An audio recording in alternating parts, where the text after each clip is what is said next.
on this episode of the Clip Service Podcast Playoff Edition, the first of hopefully many.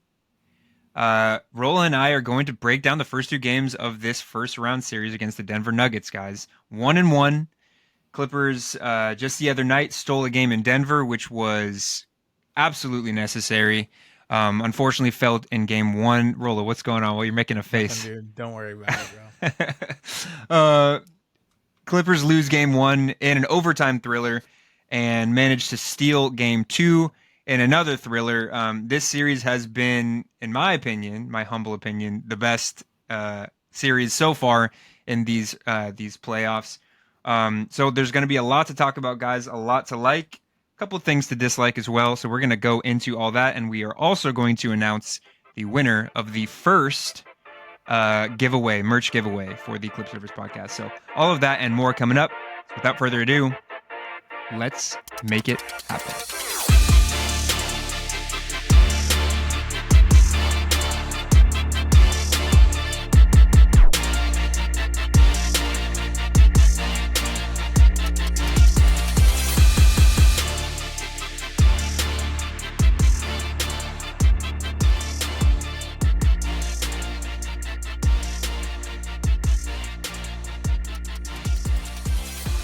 What's up, Clipper Nation? And welcome to the Clip Service Podcast. Please make sure to find us on Spotify, Apple Podcasts, Deezer, Amazon Music, and YouTube. And you can also find us on Twitter and Instagram. You're getting fast with it, dude. That's when we know that we're pros. I'm Rolla. This is my co-host, Nick. Let's get right into it. Let's get right into it, indeed. First game. What are you laughing at, dude? Nothing, dude. I'm just in a giggly mood, bro. Yeah, all right. I love it. I'm also in a giggly mood because the Clippers managed to steal a very, very important game two in Denver. Clippers went down in the series 1-0. Obviously, it's very early, but this was a game that the Clippers needed to win. This game two. We're going to talk about game one first, but we're still kind of riding that high from what happened the other night. But yeah, the first game was on, I believe, when was that? Friday? I don't even remember anymore, dude. No, Saturday. Yeah, it was on a Saturday. Right. First game was on a Saturday. Yeah. Was the first game was Saturday? Yeah, first game was on Saturday the 19th. Second game was on Monday the 21st. I got the evidence. I got the evidence right here, baby. Oh, okay, yeah. Well. And then now we have 2 days. But anyway, the game one was on Saturday the 19th. I was actually at the second. Thanks for clearing that up. The second watch party at Intuit Dome. Clipper Nation again showed up in full force. It was a great energy, great vibe. Yeah, unfortunately, the Clippers fall in this one, 112-110 in overtime in Denver. Right off the bat, Rolla, what did you notice from this game that stood out to you? And we'll kind of dissect as we go. Dude, yeah, I'll just start by saying this, bro. Fuck Russell Westbrook. Fuck Russell Westbrook since... Maybe you've kind of been on that. You haven't changed face on that, and I appreciate that about you. He is the Clippers destroyer, at least in recent years. Whilst the Clippers destroyer, huh? Yeah, whilst. Oh, I see where you're going with this. I see where you're going. Also in game one, sure, because we chose. We chose to let him be Russ. That's exactly. the problem. And our mentality and the way we're going about these games, and especially in this first game one, was to let Russ blow up the game and kind of lose the game for himself and for the Nuggets, which he had done to the Clippers in previous years. So we kind of went off of experience. We know Russ is a horrible, terrible 3-point shooter. He's a terrible point guard. He's a terrible ball handler. Oh my God. He's getting personal with it. He's a terrible ball handler. He's a terrible passer. And he's terrible. I don't know about all that. He's terrible at layups. How are you a basketball player and you're bad at layups? Anyways. Shots fired. long story short is he ended up actually making his shots against the Clippers. Surprise, He surprise. he did. Uh, He did. And it and wasn't just the or go ahead, sorry. sorry, that was just a little rant about Russell Westbrook. Sure, of course. I'll go into the game real quick. Sorry, let me pull up the stats real quick. While you're pulling that up, I just want to say it wasn't just the 3-point shooting because Russ was only 2 for 6 in this game. He wasn't like knocking it down at a super high clip, but he hit a big one that I believe sent it to overtime, or like kind of effectively sent it to overtime. I think it was before the end of regulation. It might have been in overtime. I can't remember, but yeah, it was the rebounding too. I mean, the Clippers got out rebounded pretty mightily in this one from what I Yeah, remember seeing. I think they got out rebounded by let's see. Yeah. Oh wait, no. No, no, no. Okay, 45 to so yeah, Nuggets had no, one more yeah, rebound. yeah, one. So It might have been offensive but rebounds. late down. No, honestly, it was just late down the stretch. The Clippers gave up a ton of offensive rebounds, and they've been a very good defensive rebounding Yeah, team this season, but not so much in the crunch time of this one.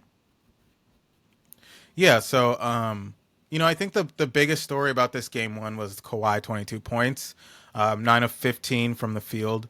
I think that a lot of people were expecting Kawhi to kind of go be in playoff mode and kind of be the guy and take a little bit more shots and kind of be the Kawhi Leonard of previous years, and he kind of wasn't in this game. Of course, 22 points, 2 assists, and 6 boards is nothing to sneeze at. But along with those points and boards were 7 turnovers, which is not what you Yeah. want to see from your superstar. And he's not even the main ball handler. So it kind of, to me, it shows like a lack of I guess, seriousness when it came to him in this game. I mean, I don't Ivica really see it that way, Zubac. but continue. Yeah, I mean, Ivica Zubac had 21 points, 13 boards. Great game from Ivica. I mentioned a lot in the last episode that I wanted to see Ivica Zubac, you know, use up all of his fouls. He only used up 2 in this game, which was disappointing to see. And I mean, he kind of has been a double double machine, so that his stat line wasn't surprising. But yeah, for me, I think his biggest L of that game was not being aggressive and not beating Jokic's ass, point blank. For that, James Harden, 32 points, 11 assists, 6 boards. He honestly had a pretty good game. James Norm, was great in this one. yeah, Norm had 12 points. Chris Dunn, 10 points. So that was kind of the starting lineup. We didn't go too deep into the bench. Nico Batum, Derek Jones Jr., Ben Simmons, and Bogey all kind of had a little bit of minutes. But Nico Batum and Derek Jones kind of making up the bulk of that with 24 minutes each. But our starters, I feel like lost this game for us. And like Nick said, it was kind of towards the end of the game where the Nuggets honestly hit their shots and we missed our shots, and the Nuggets got their rebounds and we didn't fight for our rebounds, and it kind of just looked like one of those games where the Nuggets were gonna like slip out a win, and we saw it basically towards the end of the fourth quarter and into overtime. What Yeah. about you? Did anything stand out to you? Yeah, several things. Thank you so much for asking. No, I think this was a really good game from James, which was a bummer because, you know, I'm not saying that James Harden, is known like contrary to what people think. I'm not saying that James Harden is known for faltering in the playoffs, but Yes, he is. he'll have games where he doesn't look like himself at all. What'd you say? Said yes, he is. No, no, no, no, no, no, no. We're not going there. We're not going there. Not of recent Uh, years. I'll give him that. but he'll have games where he really looks like a shell of himself, and Mhm. this was not one of them. So it was kind of a waste, if you, for lack of a better term, it was kind of a waste of a good James Harden game. Only had two, I believe, only 2 turnovers in this one, and it was did a good job of taking care of the ball. He did have 5 personal fouls, but was pretty good at taking care of the ball in this one. Um, the team overall, though, Kawhi taking up a bulk of those turnovers, uh, did a pretty poor job of taking care of the ball late, especially. And we've said it before. The Nuggets, uh, their offense, a lot of their offense comes from getting steals or generating turnovers and getting out in the fast break. Either that or when Jokic grabs a rebound, they'll leak out and he'll throw a full court like outlet pass. So, Hmm. when you're playing this Nuggets team, you want to mitigate the costliness of things and not let them get on transition. And that doesn't just stop at turnovers. It's leak out and get back on defense the moment that a shot goes up. Ty Lue said it. When the shot goes up, someone's got to be running back because Christian Brown is typically the one guarding whoever is at the top of the key. The moment Hmm. that shot goes up, he runs the other way, which I think the Clippers did a decent job at, but it was the turnovers that really killed them. Um, Kawhi, you mentioned it. Kawhi wasn't as aggressive as he probably should have been. He wasn't getting a ton of touches and he wasn't shooting a lot. I think a lot of the turnovers came from him trying to get other guys involved. Yeah. And if game two, which we'll talk about in a second, is a testament, Kawhi Leonard needs to hunt his shots and he needs to take over and be the best player in the series, which he Hmm. looked like in game two. Um, but I think like one of the more troubling things that stood out to me, and it has carried over into game two a little bit, not as bad, but Bogey and Norm, were getting attacked defensively, and you'll live with that if they could generate offense and kind of mitigate those mismatches by scoring themselves. But we really didn't see that in this game. Bogey was scoreless in Hmm. this game. He's really had a tough series so far, to put it lightly. And Norman Powell only 12 points. He had 2 more points than Chris Dunn, who is not known to be a scorer. Speaking of which, Chris Dunn was great in this Yeah, game. he was. I thought that I expect him to bring the hustle and the defensive presence. Two threes out of five is great too. Hmm. I've said it time and time again. If he can start hitting his threes, he's the biggest X factor in this series. Um, but yeah, I think that where the Clippers really faltered was down the stretch, not getting to 50-50 balls. And I think that like the altitude has something to do with that too. Clippers played their first game in Denver. They looked a step slow at times. Hmm. And that was where Russ really prospered.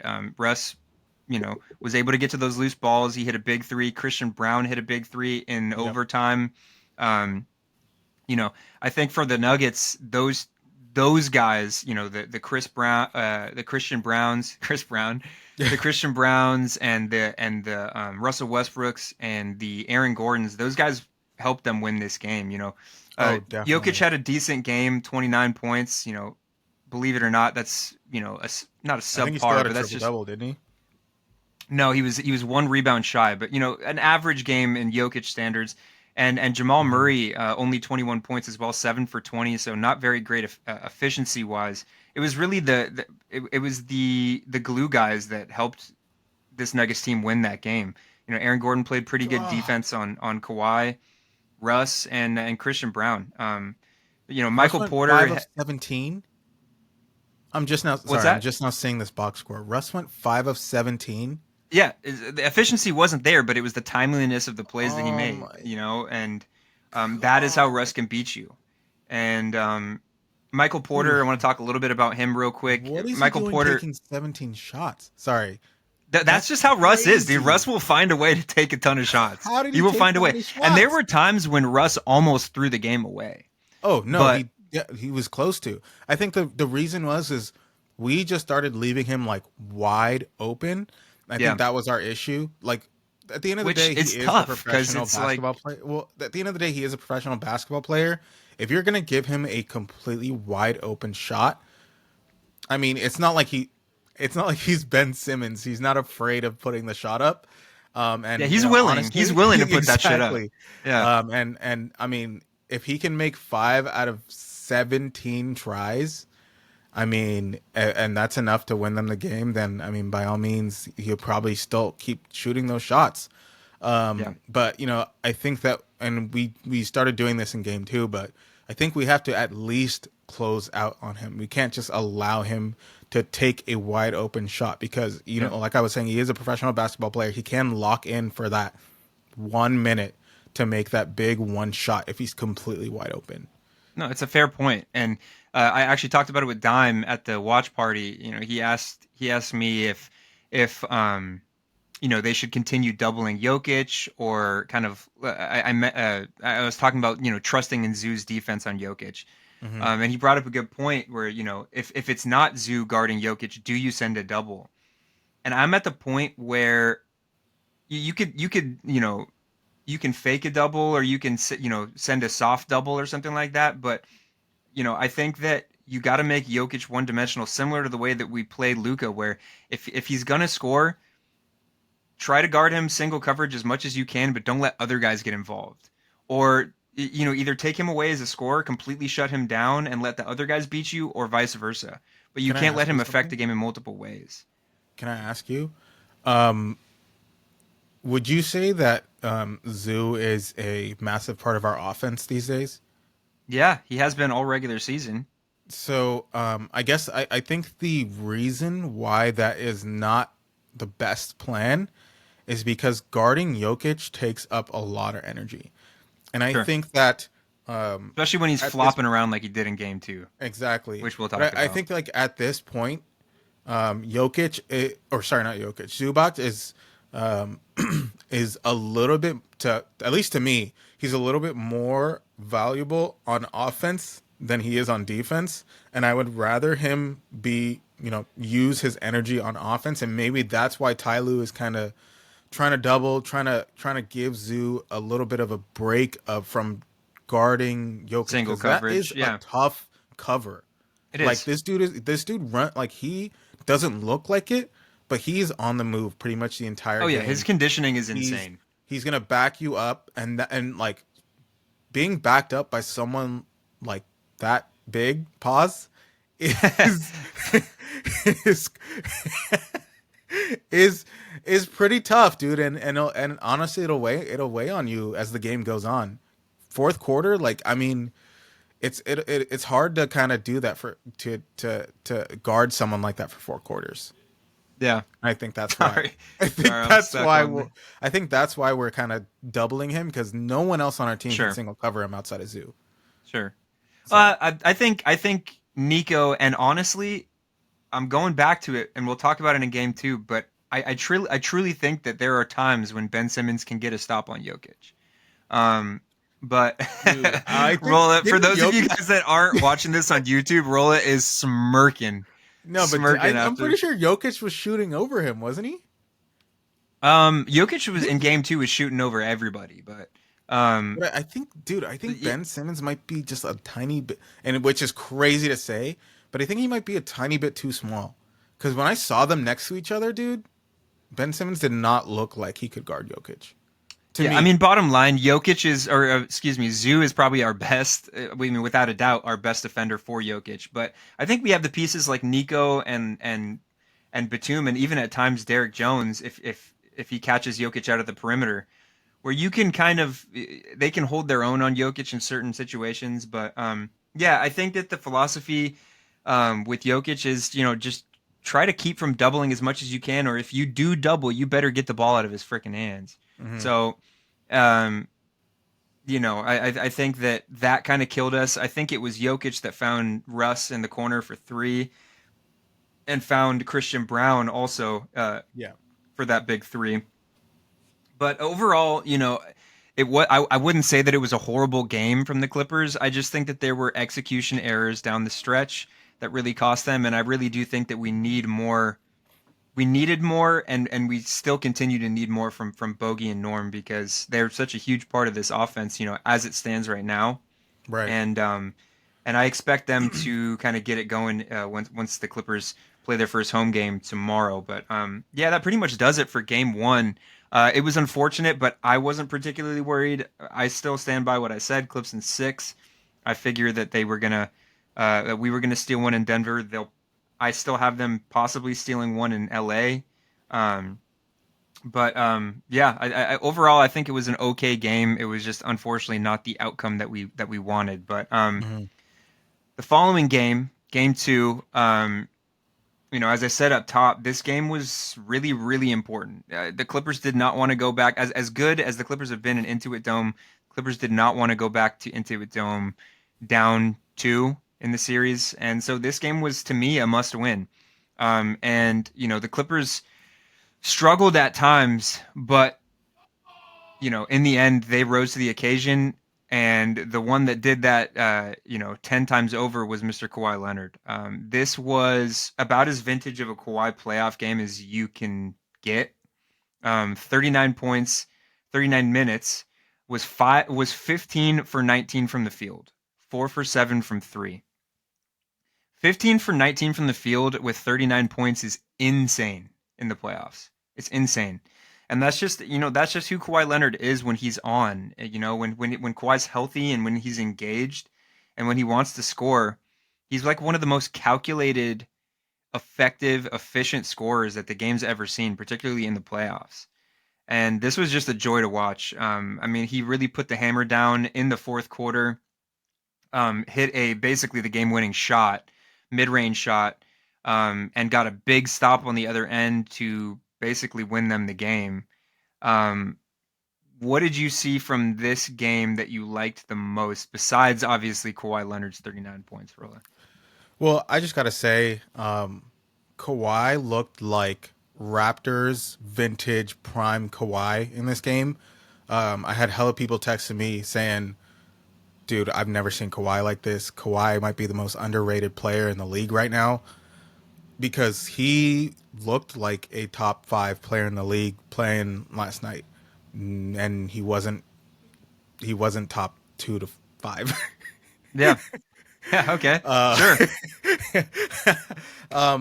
Yeah, dude, I think going into the fourth quarter, he was 12 of 13 from the field. I Yeah. mean, he It made was insane. last game, game one, he took 15 shots.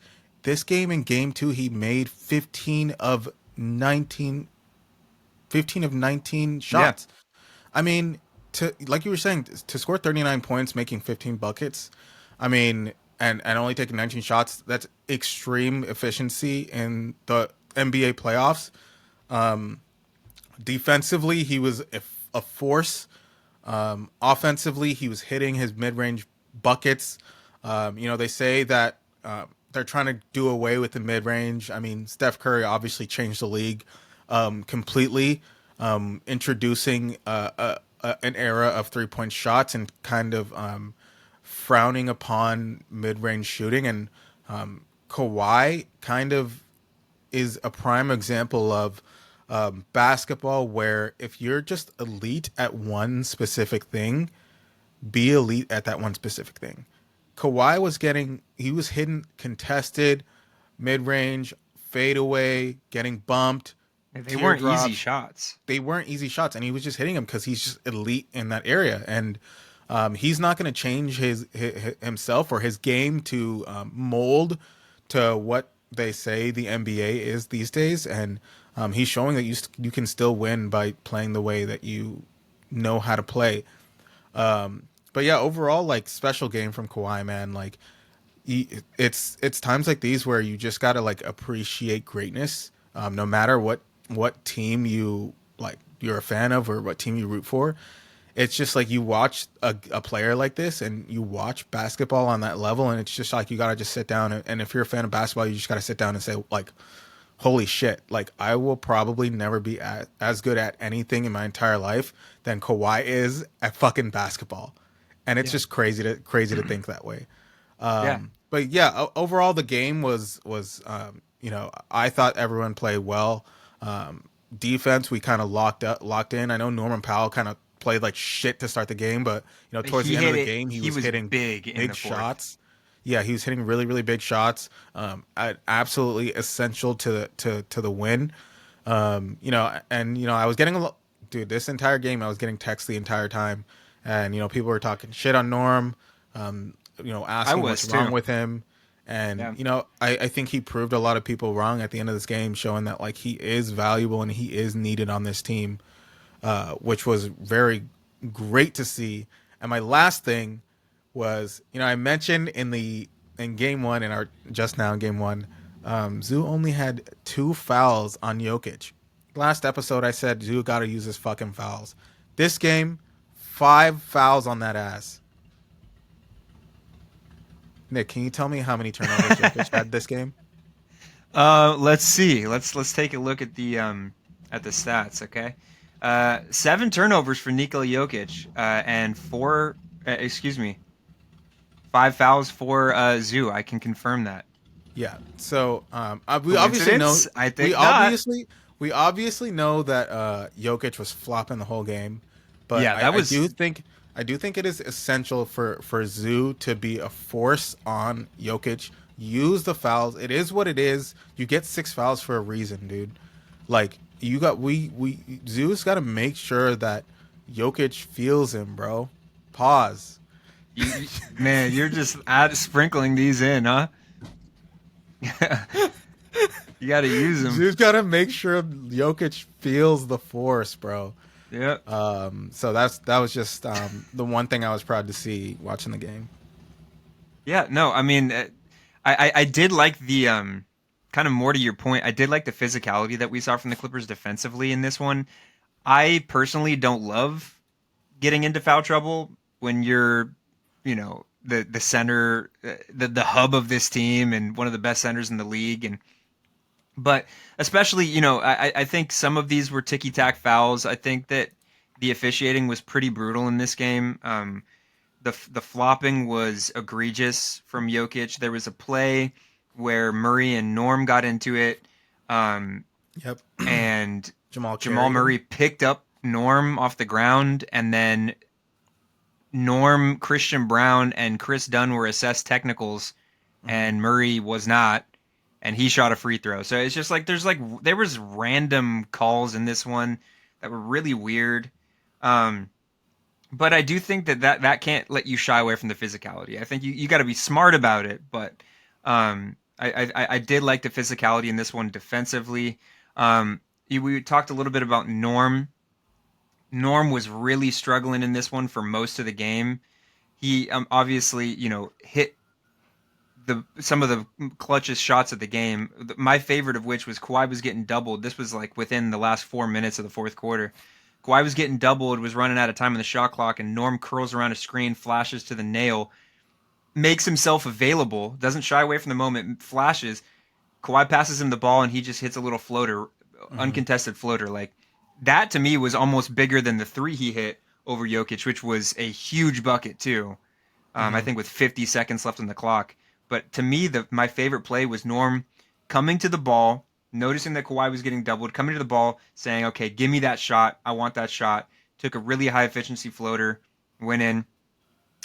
It was great. Championship pedigree, dude. That That's man. just it. I mean, that winning plays.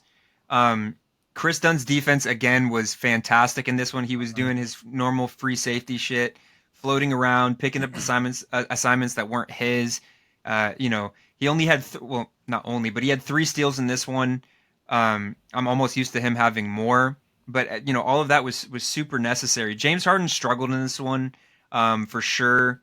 Um, I can't fault him too much because of the game that he had last game, but I would like to see a little bit more from him. Um, in terms of stuff that I didn't really like, Bogey. Actually, I wanted to give a shout out to Ben Simmons. Ben Simmons put the ball on the deck and scored the ball. Uh, we went up for a layup, scored an easy little finger roll. Give my man props. It's only 2 points, but it was a very important 2 points. Give Ben Simmons his flowers, dude. And Yeah, honestly, dude. Ben Simmons, when Zoo was on the bench, Ben Simmons came in and I liked the defensive pressure that he put on switches. I mean, Clippers were switching everything when he was on the floor and they didn't get burned off of it for the most part. Um, I liked what I saw from Ben. But one guy that really, really needs to get it together is Bogdan Bogdanovic. Again, scoreless Yeah. in this one, 0 for 5, 0 for 3 from 1. Had 2 turnovers. He did have a big steal on Russ, took it down the other end and gave it to Derek Jones for the flush. But we need something from Bogey. You know, Roll and I are huge Terrence Mann fans. Obviously, we traded Terrence for Bogey, and he's looked great up to this point. I mean, he had a rough like first 5 games as a Clipper, but he's really looked great between that time and the playoffs. I would love to see Bogey just look to be more aggressive on shots. Don't look to pass it up. We did not trade for Bogey to be a facilitator. I mean, that's part of it. We traded for him to be a scorer. So I would love to see Hmm. a good like 7, 8, 9 points from Bogey at least next game. And I think that when we get back into Intuit Dome and he's got the crowd behind him, I think that that'll Yeah. do wonders for both Bogey and Norm. Um, but aside from that, really the name of the game is Kawhi Leonard. He did a great job on both ends of the floor.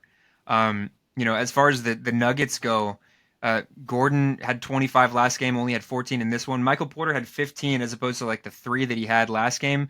But he did take a knock. He went to the floor with Chris Dunn, and I think that he hurt his Hmm. shoulder. He's Yeah. questionable tomorrow, so we'll see how that goes. I expect him to play.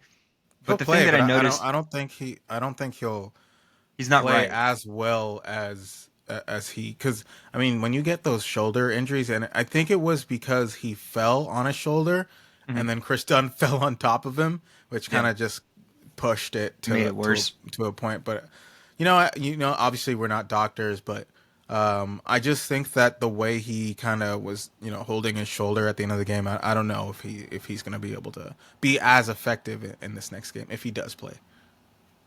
Sure. Yeah, I mean, thankfully, I mean, not thankfully, but well, thankfully for him, it's not in his shooting arm. So, I don't know how it'll affect his shot, but yeah, we'll see. I think the Clippers have done a pretty good job on him throughout this series, whether that's by design or just, chaos in the moment. Jamal Murray was pretty good in this one, hit some big shots. But overall, we kept him in check for a good portion of the time. After the scuffle with Norm, I thought he was going to come down the other end and hit a big three on us, but we ended up getting the stop. Um, I think that Russ started to show signs of another you know big time game from Russ down the Hmm. stretch. He hit a three late in this one that made things very interesting. Um, but overall, 14 points from Russ. Um, he didn't look fantastic. Was a -7. He struggled here and there.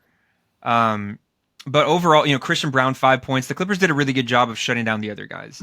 Jokic had a triple double, but I think as long as you keep the other guys in check, the triple double becomes less significant. So Right. yeah, it was just a fantastic way to steal a game in Denver. It was much needed, and now the Clippers go back to Intuit Dome to play their first playoff game Dude, in the building. that's crazy. I cannot wait. For everything that I've heard, Clipper fans are gearing up, ready to go. I was actually going to go to Game 4. I was late with the pre-sale tickets, and now the tickets are super expensive, and most of them are sold How much out. are they? Like a couple $100, and I think pre-sale was 30 or 40 and something like that. I missed the What? boat. I've been busy. But I'll see if I can try and find a way to go and show up. Hmm. Um, but yeah, I cannot wait to see playoff basketball in Intuit Dome. And speaking of which, Rolla, give me your take on this before we talk about it. Just a few things before we get into the sweepstakes or the merch giveaway. But David Adelman was the coach of the current interim coach of the Denver Nuggets. Was asked today about Intuit Dome, and he's talking about Intuit Dome and the wall, and then he mentioned that that they pump crowd noise into the I did see building, that. and he Hmm. said that it's a loud building. He gave the props, but it seemed to me it seemed a little backhanded. And then he said that the building is super loud even when the fans aren't cheering. So what is your takeaway from that? Because I don't think that I I've been to don't plenty think that we're games and pumping. Oh, we don't. you never really know. I know stadiums do that and pump like crowd noise. I know like the NFL stadiums do that for sure. But I don't think the Clippers. I don't think Intuit Dome is doing that. I think that I honestly just think that the building is built to maximize noise, to insulate noise.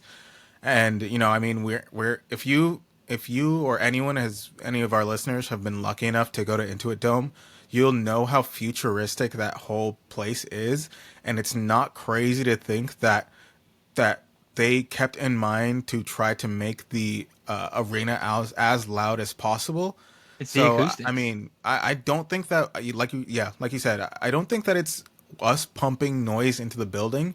I just think that the way they designed it is to make it as loud as possible, and that's Totally. I mean, just it's a what it is. multi-billion-dollar stadium. Yeah. Like, it, there's a reason why, there was so much care that went into this. It's Hmm. designed to be a loud stadium. Steve Ballmer's talked Yeah. about it before.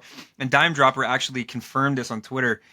He said, "It just got a call from someone within the organization telling me that there is no pumped in noise at all." And he went to go talk about the acoustics in the building. So, I mean, David Adelman, I don't know whether or not he meant it as a backhanded thing, Oh, but definitely. he is about to find out. He is about to find out just how loud Intuit Dome can be. I cannot Hmm. wait.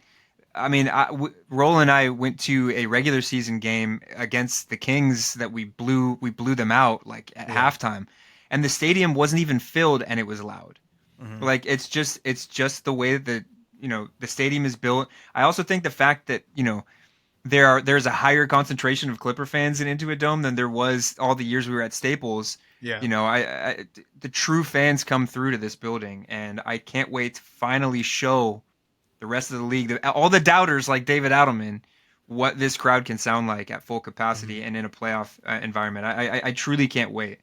Um, but you know, crowd can only do so much. The Clippers really need to play the way that they played last game and better in game three. What is the one thing that you're looking for? This is my last question, roll up. What is the one thing that you're looking for the most going into game three? Or one thing that either the Clippers can improve on or maintain? So I'm looking for some major adjustments and some major, almost like predicting. Me as a fan of basketball and From the as a, Nuggets?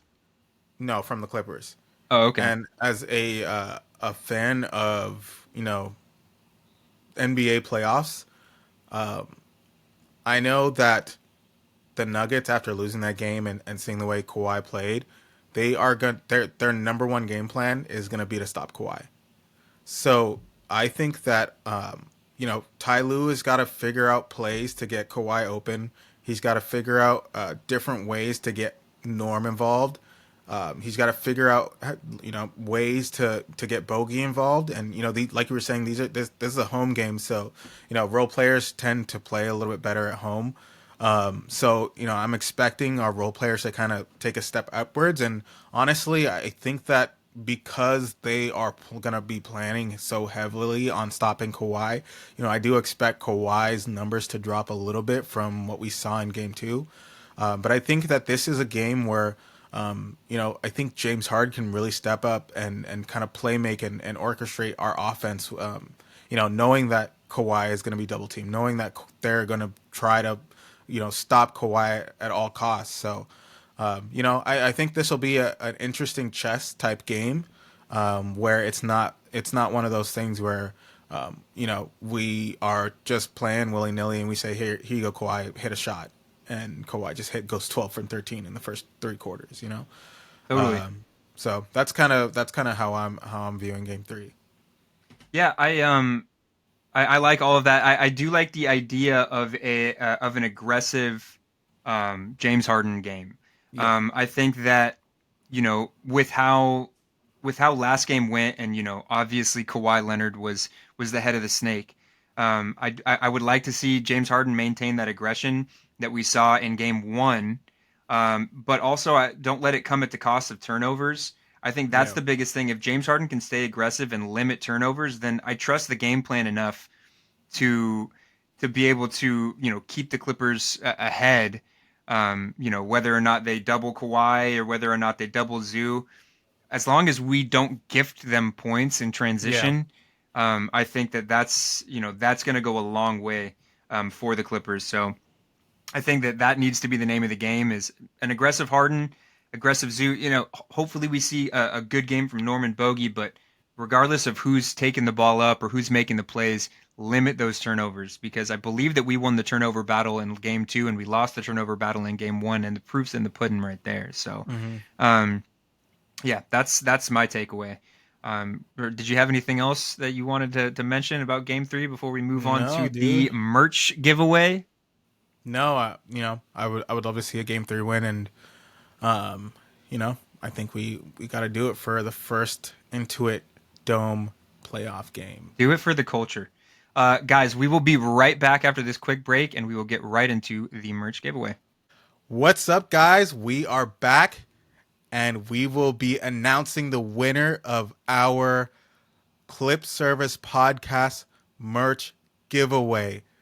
You'll get a chance to win one of these Clip Service Podcast limited edition sweatshirts. Only a couple of them are out right now, and by a couple, I mean two. Only Myself two in and Nick, existence right now. and you will be the third person to own one of these sweatshirts. Bless you. Thank you. And just a heads up, guys, we are giving away merch for every single Clippers win. So hopefully we give away 4 for this series, and we'll go from there. So without further ado, I'll run the randomizer real quick. Nick, can you give me a drum roll? Yes, sir.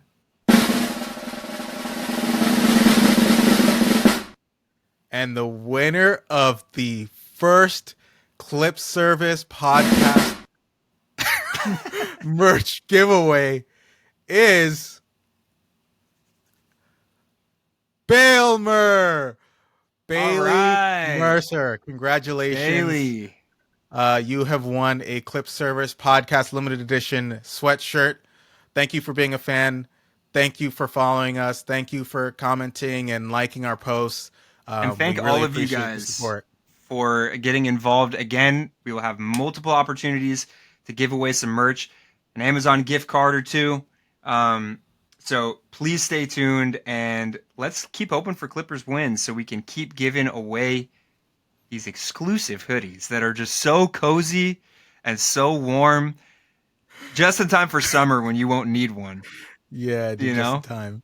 Yeah. So congrats to Bailey for the win, and hopefully the first of many. Yes, sir. Well, guys, that I believe that does it.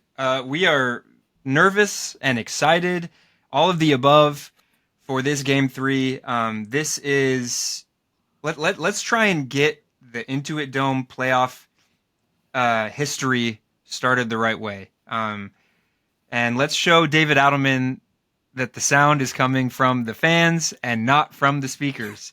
Clipper Nation, you got to show out in full force, and I know that you guys will. I mean, if any indication was shown from the watch parties, Clipper Nation is we represent, and I appreciate being a part of it, and I wish I could be at the game, but I'm going to see if I can try and find a way to come to Game 4. But yeah. Hopefully the Clippers can take the dub in a very, very important game. Thank you guys so much for listening, for getting involved in our little game, our little merch giveaway. And as Rolla said up top, you guys can find us on YouTube. You can stream us on Amazon Music, Apple Podcasts, Spotify, Deezer. Rolla, what are you laughing at? Bro, you got to say it quicker, bro. Okay, you can find us on YouTube, Amazon Music, Apple Podcasts, Deezer, Spotify. You can also find us on Instagram and on Twitter at ClipServicePod. Get at us for the next sweepstakes on Twitter and on Instagram at ClipServicePod. We really appreciate it, guys. And as David